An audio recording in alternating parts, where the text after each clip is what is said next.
Hello students. तो आज का हम लोग का टॉपिक है law of equipartition of energy. पिछली बार हम लोग डिग्री ऑफ फ्रीडम के बारे में पढ़ा था।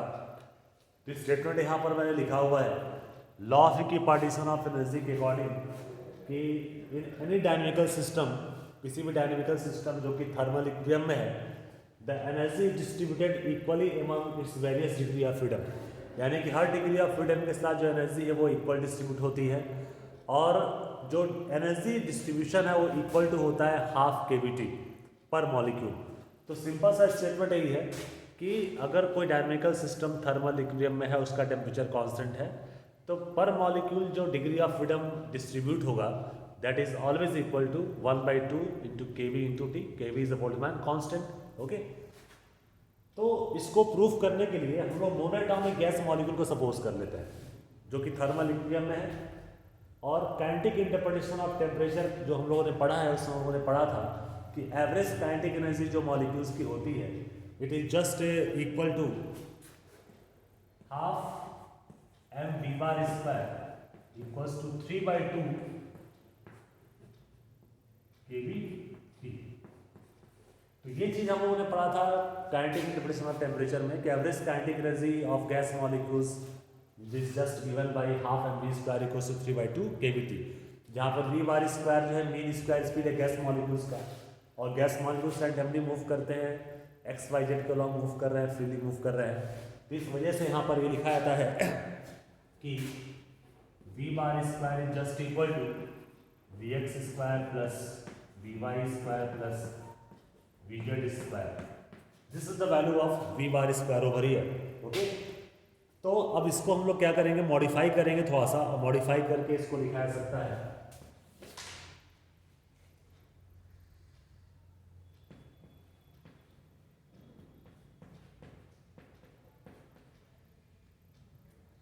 Half M. तो वी बार स्क्वायर जहां पर है वहां पर हम लोग क्या करेंगे,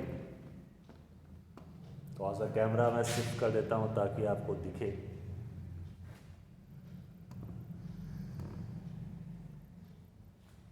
ओके,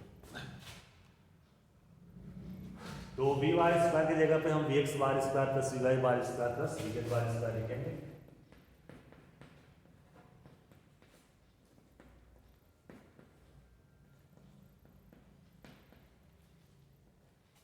तो इस तरह से हमने इसकी वैल्यू को यहाँ पुटअप कर दिया। अब वैल्यूज को पुटअप करने के बाद जैसा कि हम लोग जानते हैं कि मॉलिकुलर मोशन जो होता है कंप्लीटली रैंडम होता है, कोई प्रीफर डायरेक्शन तो है नहीं किधर कौन सा मॉलिक्यूल मूव कर रहा है, और मॉलिकुलर मोशन कंप्लीटली रैंडम है, गैस हमारा आइसोट्रोपिक है। इस वजह से हम ये कह सकते हैं कि जो average kinetic energy of translation है वो जो एक्स के अलॉन्ग है वही वाई के अलॉन्ग है वही जेड के अलॉन्ग है। ठीक है, तो finally we can say from here that the gas molecules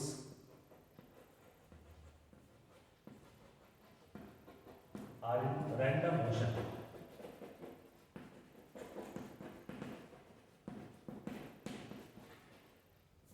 that is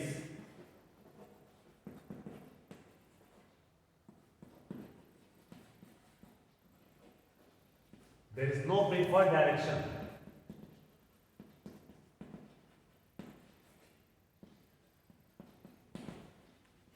तो गैस मॉलिक्यूल्स रैंडम मोशन में है, कोई प्रीफर्ड डायरेक्शन नहीं, किधर गैस मॉलिक्यूल मूव कर रहे हैं किधर नहीं मूव कर रहे हैं।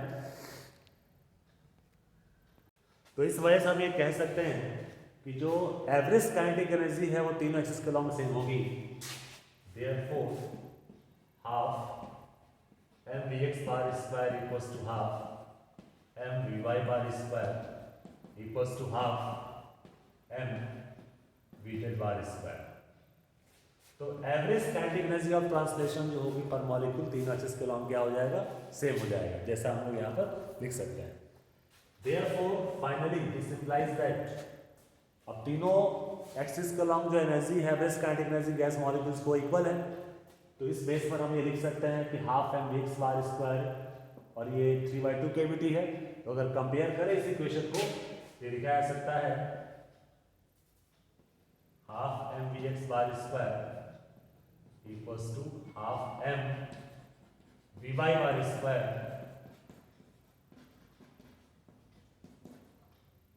Equals to half M V Z bar square, it is just equal to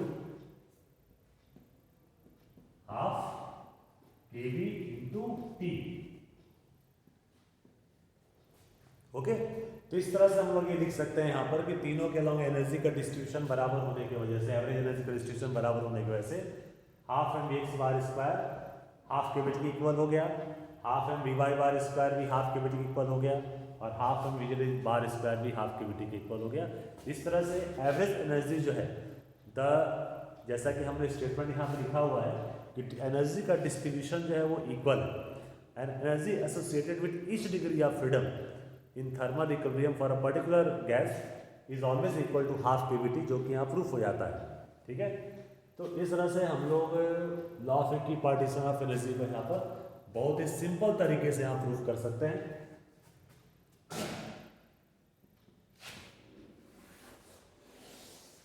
अब इसी के बिहाफ पर हम लोग जो है मोनोटॉमिक, डायटॉमिक और ट्राइटॉमिक गैसेस के लिए सीपी सीवी की वैल्यू, उसका इंटरनल एनर्जी, उसका रेशियो हम लोग फाइंड आउट कर सकते हैं।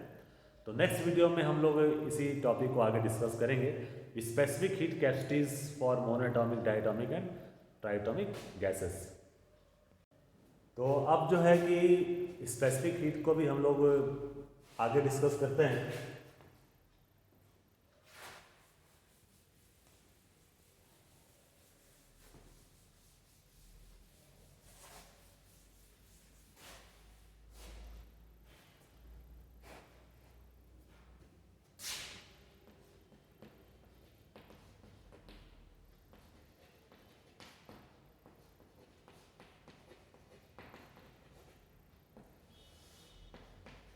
So specific heat capacity.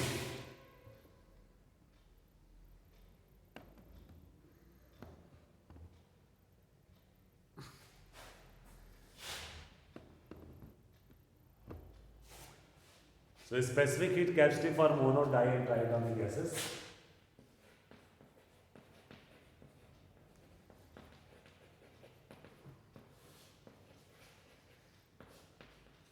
तो मोनोटॉमिक गैस के लिए जैसा कि आपको पढ़ाया गया है कि मोनोटॉमिक गैस के लिए केवल 3 डिग्री ऑफ फ्रीडम्स होते हैं जनरली, और पर डिग्री ऑफ फ्रीडम जो एनर्जी का डिस्ट्रीब्यूशन है वो हाफ केवीटी है, अभी प्रूफ किया गया है law of equipartition of energy में। तो इसके लिए यहाँ पर लिखा जा सकता है average energy associated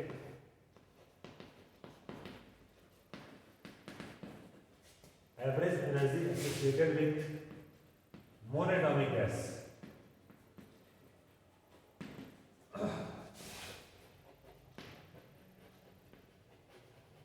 So the average energy associated with monatomic gas molecules या गैस मॉलिक्यूल्स में करके मोनोटॉमिक गैस पर molecule,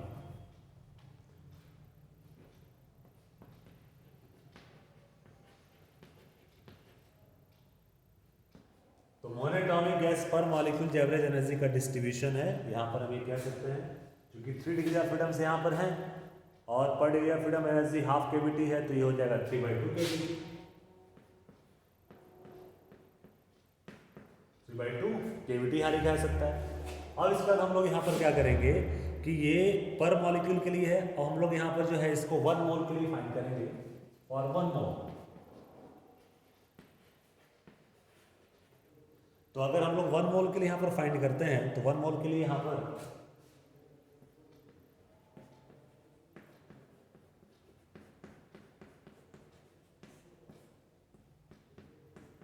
one mole of gas के लिए क्या करेंगे, बस एवोगैड्रोस नंबर को यहाँ मल्टीप्लाई कर दिया जाएगा। ठीक है, तो यही जो आपकी एनर्जी यही कहलाती है internal energy u. So u equals to 3/2 k v into n हो गया r t, 3/2 r t. So the total internal energy associated with 1 mole of monoatomic gas molecule कितना हो गया, 3/2 into r into t. R universal gas constant आपको पता ही है। अब यहाँ सीपी से फाइंड कर सकते हैं हम लोग इजीली। Now c p equals to du/dt, formula आपको पढ़ाया गया है स्पेसिफिक हीट कैपेसिटीज वगैरह पढ़ाते समय, तो इसको डिफरेंशिएट करिए तो बस क्या बचेगा, 3/2 बार बचेगा, and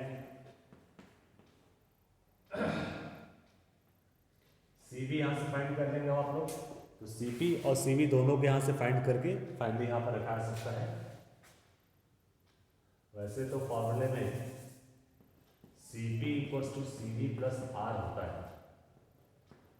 Cp equals to Cv plus R। तो ये जो है एक्चुअली ये Cv है molar specific heat capacity at constant volume, Cv equals to du upon dt, और Cp equals Cv plus R तो हो जाएगा 5R/2। Therefore gamma Cp Cv का रेशियो होता है, तो Cp Cv का रेशियो 5/3 आएगा। तो मोनोटॉमिक गैस मॉलिक्यूल के लिए Cp Cv का जो रेशियो आता है it is just equal to 5/3, that is 1.67। अब यही रेशियो हम लोग क्या करेंगे डायटोमिक गैस मॉलिक्यूल्स के लिए फाइंड आउट कर सकते हैं।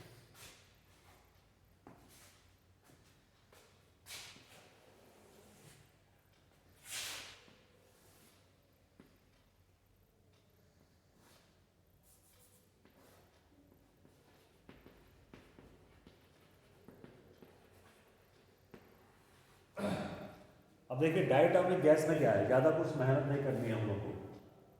डायटोमिक गैस में जनरली 5 डिग्री ऑफ फ्रीडम होते हैं, और एट हाई टेम्परेचर जब वाइब्रेशनल मोड आता है तो वहाँ पर टोटल डिग्री ऑफ फ्रीडम हो जाते हैं 7।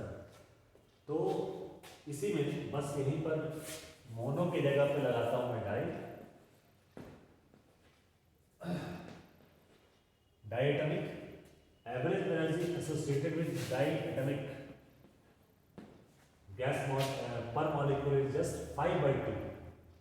तो यहाँ पर करना क्या है, 3/2 की जगह पे 5/2 लगाइए, बहुत इजी है, बस ध्यान दीजिएगा।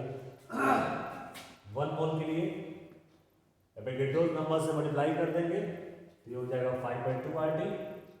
ओके, Cv निकालेंगे 5/2 और Cp हो जाएगा 7/2, तो फाइनली रेशियो आ जाएगा आपका 7/5। देख रहे हैं कितना इजी है, बहुत सिंपल है। इस तरह से डायटोमिक गैस मॉलिक्यूल भी हम लोग यहाँ पर इजीली फाइंड कर सकते हैं, और गामा की वैल्यू जो आएगी normally it is just equal to 7/5। मगर जब वाइब्रेशनल मोड की बात करेंगे तो वाइब्रेशनल मोड में जो होता है 2 एक्स्ट्रा डिग्री ऑफ फ्रीडम यहाँ पर ऐड हो जाता है।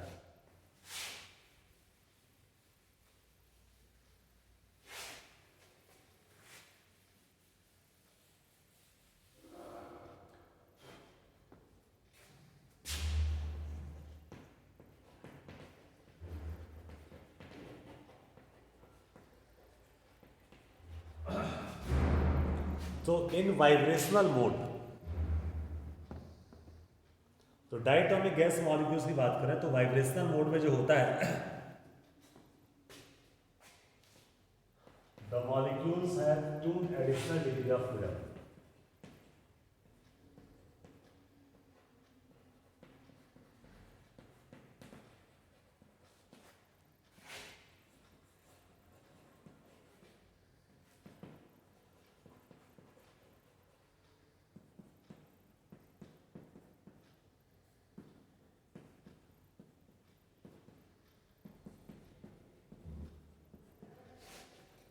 तो 2 एक्स्ट्रा डिग्री ऑफ फ्रीडम होने को ऐसे 2 × हाफ केवीटी यहाँ पर कर देंगे, क्योंकि law of equipartition of energy यही कहता है कि पर degree of freedom energy half KVT है। तो 2 × हाफ केवीटी यहाँ पर कर दिया जाएगा, तो हमारा रिजल्ट बस आएगा सिंपली यहाँ पर केवीटी। ठीक है, इसका रीज़न हम लोग ये दे सकते हैं कि वाइब्रेशनल मोड में दोनों एनर्जी होती है, पोटेंशियल भी होती है, काइनेटिक एनर्जी भी होती है, तो वो भी एक रीज़न है, just multiplying by 2 over year.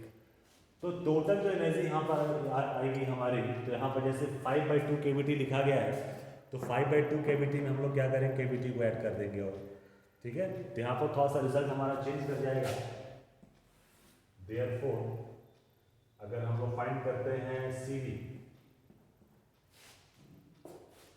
या Cv से पहले इंटरनल एनर्जी फाइंड किया जाए,